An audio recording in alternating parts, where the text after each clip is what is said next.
If you travel a lot, you probably already know about hotel status. What you might not know though is that there are invite-only levels for VIPs above the top public levels.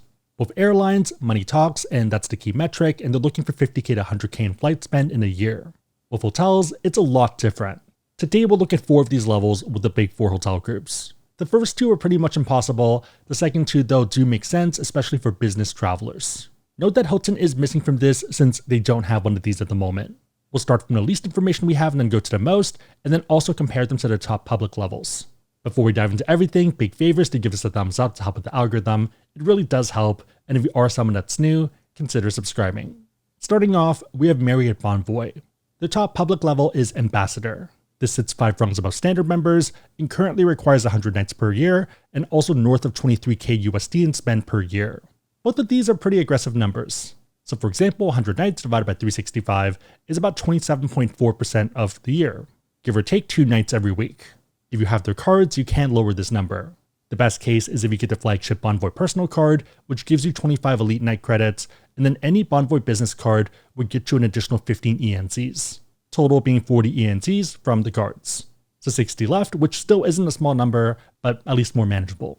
Perks include 75% bonus points, 4 PM late checkout if available, guaranteed welcome gift, which includes breakfast as an option, enhanced room upgrades including standard suites, and here you are on the top of the list for the public statuses. You also get guaranteed lounge access and 48-hour room guarantees. Note that room guarantees are generally pretty expensive. One perk I've heard a lot of great things about is Your 24. This lets you keep a room for a full 24 hours depending on hotel. So let's say you check in late at 10 PM, you could theoretically check out at 10 PM the next day.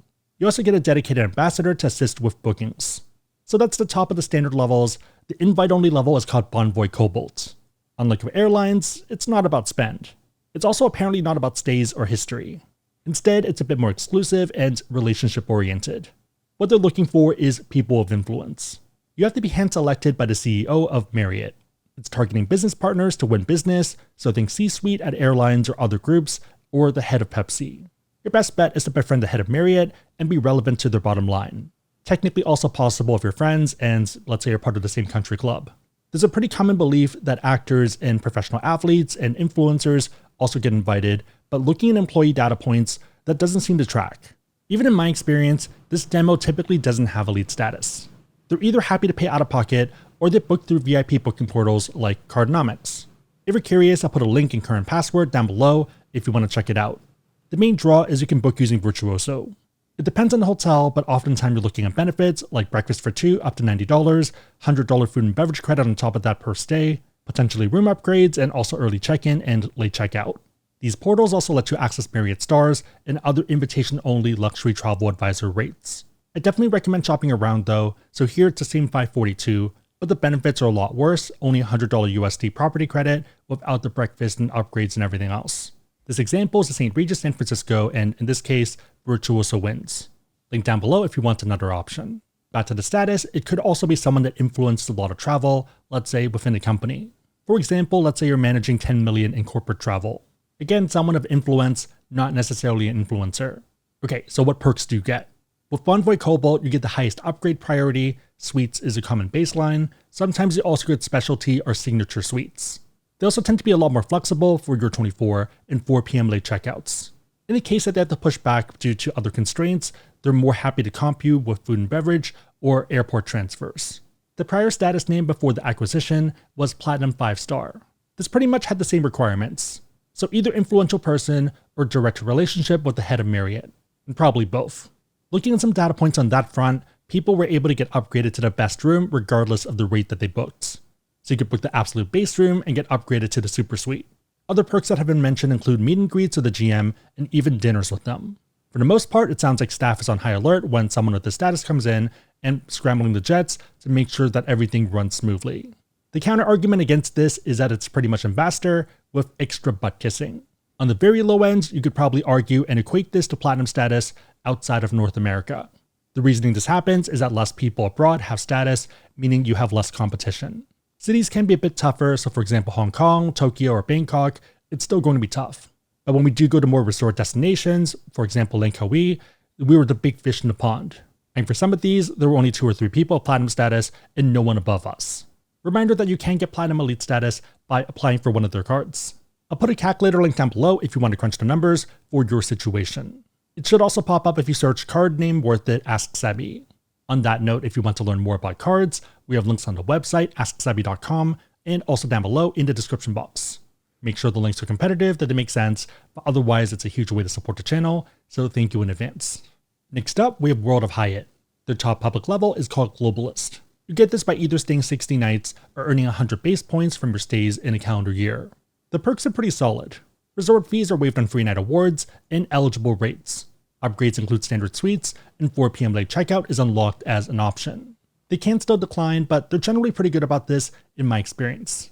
You get a 48-hour room guarantee, welcome amenity at Hyatt Studios, and club access or breakfast. Also free parking on free nights and priority access to rooms. Also just generally great service.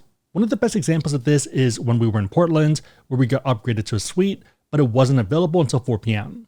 When we mentioned maybe taking a normal room instead to take a nap before meetings, they offered the room to us, so the standard room, in order to nap until the suite was ready. So pretty much a temp room or transit room.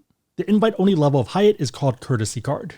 This one's a bit more possible than Marriott, but still not easy. So it's not tied to nights or spend. For example, someone of 300 nights and 50K in spend didn't get this. Spend might count, but not in the way you think. Instead of a normal business traveler, think meeting planner or conference planner who's bringing in a few million for a convention. There is one other method. So apparently if you're a Hyatt hotel owner, you get one of these cards. As much as I'd like to pull capital and for us to all get a card by group buying a Hyatt place, it only goes to the main or majority partner, so think of it as one per hotel. Also, if you own a few hotels as yourself, it sounds like you only end up getting one card. So technically one is the meta. I guess I didn't really think this through, but franchising a Hyatt place is a lot more money than I thought, so about $13.6 to $40 million. I guess financing is pretty common for this type of stuff, so out of pocket might be a bit lower, but still pretty expensive. Okay, so what perks do you get by owning a Hyatt or running a lot of business through Hyatt? When possible, they're going to upgrade you to top level suites, so basically the best room available. Along with these upgrades, you're getting greeted by the GM as well. There's not too much other information on this, but think of it as a super VIP. To the point that employees have been told that if there are 2 people in line, someone with courtesy card and the president, and only 1 room left, to walk the president and give the room to the courtesy card holder. Again, sounds pretty nice, but tough to get. For normal people, Globalist is the sweet spot. Note that you cannot get this by just applying for a card. You'd have to get one of their cards and then do a lot of spend on the card in a year to qualify. Think 120K to 140K. It doesn't have to be on stays, which makes it a lot easier. For example, as a business owner, it might be inventory, might be ad spend or marketing, or other money you need to spend anyways for your business to function. Oftentimes, you need to spend money to make money. Moving on, we have IHG.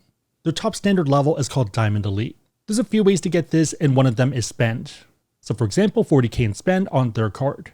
It doesn't have to be stays here. Again, business stuff counts. Otherwise, you're looking at 70 qualified nights per year or 120K qualified points. Benefits include 100% bonus points, dedicated diamond line, reward night discounts, and Hertz President Circle. Note that there are cards that include this. For example, the Capital One Venture X Rewards credit card and also the business version have the same status. Okay, back to IHG, you're on the top of the list for complimentary upgrades. You get a welcome amenity that can include breakfast, and you might get early check-in. Of the top status of the big 4 hotel groups, IHG status is a bit weaker. Okay, what about invite-only levels? Funny enough, they have 2 of these. The first one is Kimpton Inner Circle. The main reason was that Kimpton was acquired by IHG, and they wanted to keep their VIPs and frequent travelers happy. Okay, so how do you get this status? Similar to the other ones, there's no published requirements, but we do have a lot more information. They're targeting people that have Diamond Elite status and who stay frequently at Kimpton hotels. There's a lot of data points here. For example, here's one saying that 24 nights isn't enough and to be closer to 40 nights. Someone who has it mentioned spending 30 to 40 nights a year at Kimpton's, posting to social media and interacting with their team, and also spending 40K on their card. Unsurprisingly, there are a lot of differing data points, and it's kind of a blend. So nights in and of itself doesn't seem to be enough. It seems to be nights and spend at Kimpton's. For example, 25 nights and 10,000 spend. Here's someone that stayed 45 nights and 10 to 15K spend. Also a reminder that this is just for a year. Afterwards, you can lose it if you don't stay enough. Given everything and looking at more data points, I guess 3 requirements. So Diamond Elite status is a given. Say probably about 20 nights at Kimpton's and then 10K spend at Kimpton's being a good target. Not bad at all if you like their hotels and especially if work is paying for it. Benefits include Inner Circle amenity, and this is often super personalized based off what you like and based off what they know about you. Examples include a toy with your dog's name on it, along with your favorite cocktail ready to go at check-in. If I had to guess, they're probably looking at your Instagram a day before you arrive. I wouldn't be surprised if there was an internal document as well to note things down. One potentially super valuable one is Chef's Taste. You pretty much get a small freebie when you eat at one of the restaurants. If there's a Kimpton near you and a good restaurant, then you might be in luck. The reason being that you don't actually need to stay there at the hotel to receive the benefit.